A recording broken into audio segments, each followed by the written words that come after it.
everybody, welcome to Speak with Votomi. As you can see, I am not alone today. So, as you know, Father's Day is coming up, and Father's Day in South Africa is a happy day for some, very few people, and a sad day for some. So this father, he's not my dad. I wouldn't want to. For those who don't know me, my name is Percy. I'm a father of two. Yes. I call them golden girls, Motawa and Polosho.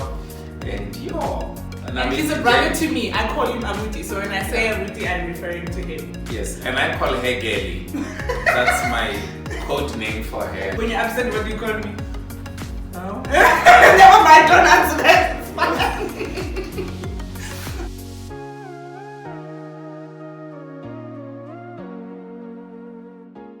Okay, so Abuti, do you remember what your relationship with your father was like? I remember it very well. I think if it was a soccer match, I would say the two halves. So one best, one not so good. Yeah. When I was growing up, my father was very harsh and very strict and worse abusive to my mother. So growing up in that environment, I would be happy when he's not around, and when I hear him coming in, I would start to be scared. To say, have I done things right? Have I not done things right? And whenever I would mess up, my father would beat me up. Thorough beating. So that half wasn't that sweet. It was not the best. Yeah. Okay, so I just want to know then, how did the way he raised you contribute to the way that you wanted the relationship to be with your daughters? I think a big way, because as I said, the other half has been amazing. Yeah. Today I'm able to sit with my father and we have amazing conversations.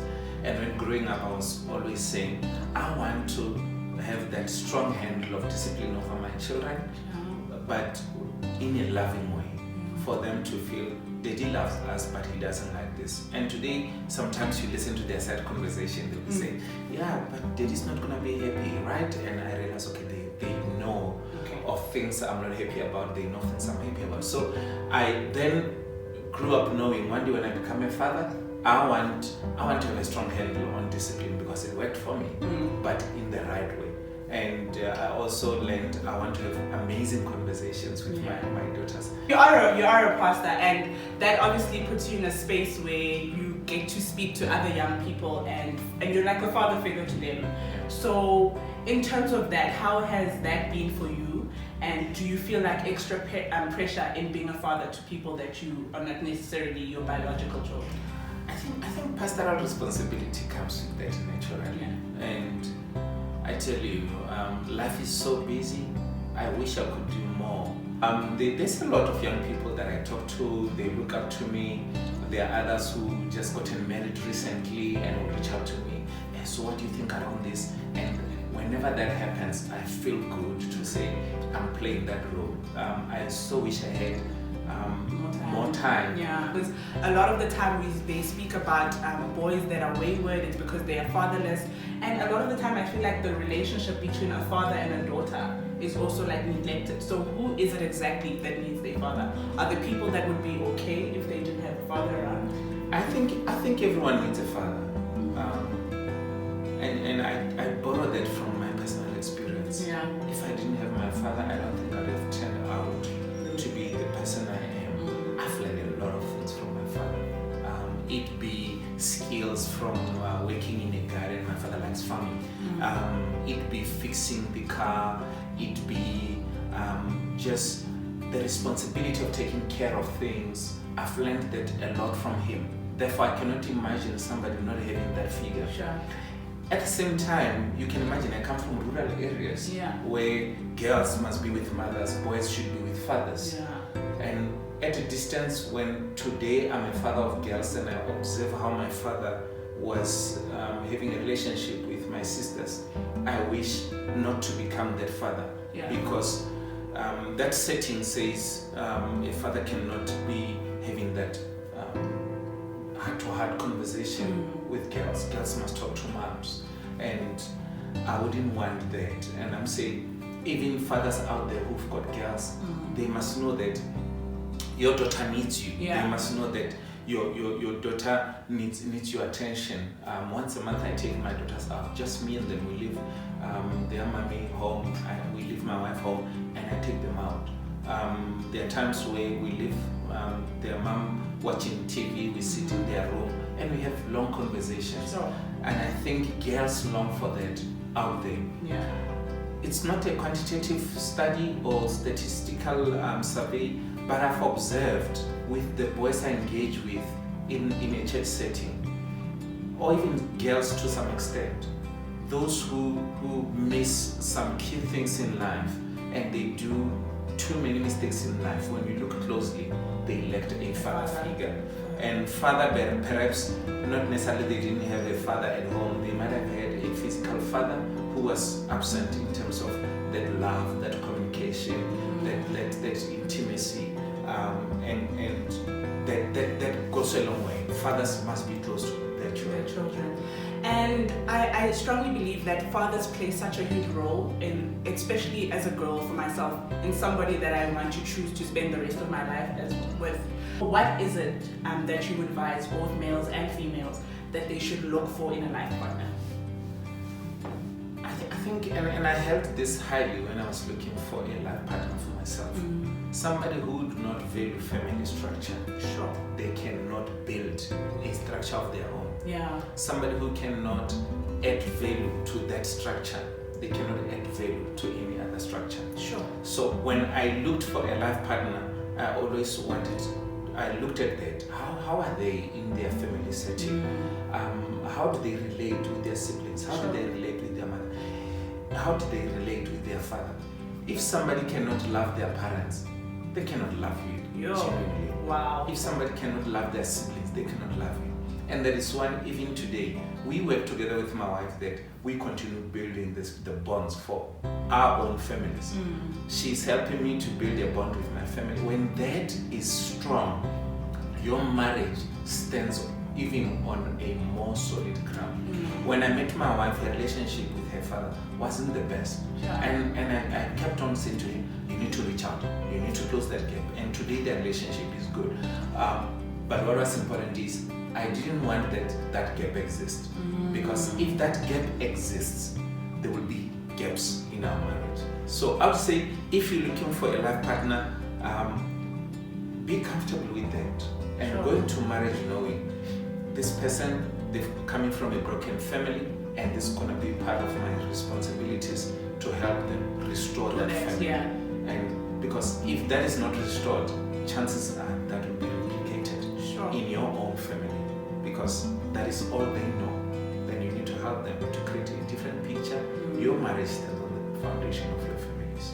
As a loving father, what are the things as your daughter, as your son, that you would never want to see me do because you feel that these things would ruin my life? Maybe if you can just give us 2 things. If there's anything you wouldn't be comfortable doing in my presence, then I wouldn't want you to do. Sure. Wow. Yeah. If you wouldn't feel comfortable that I arrived into that environment to come pick you up and I see it and you're not comfortable with that, it means it's not a right place. Secondly, this one I think I should have started with. If my daughter would not worship the God I serve, that as well would be a big letdown. I think for me it surrounds around the spiritual life, the moral state. If these two are questionable, then everything else is meaningless. My daughter can have beautiful grades at school, my daughter can have an amazing career, but if these two are not well founded, I think everything else is going to fall apart. Wow. Protective father. Why is it so hard for you to let me grow? I'll put it this way, and maybe there is a study that will prove what I'm saying.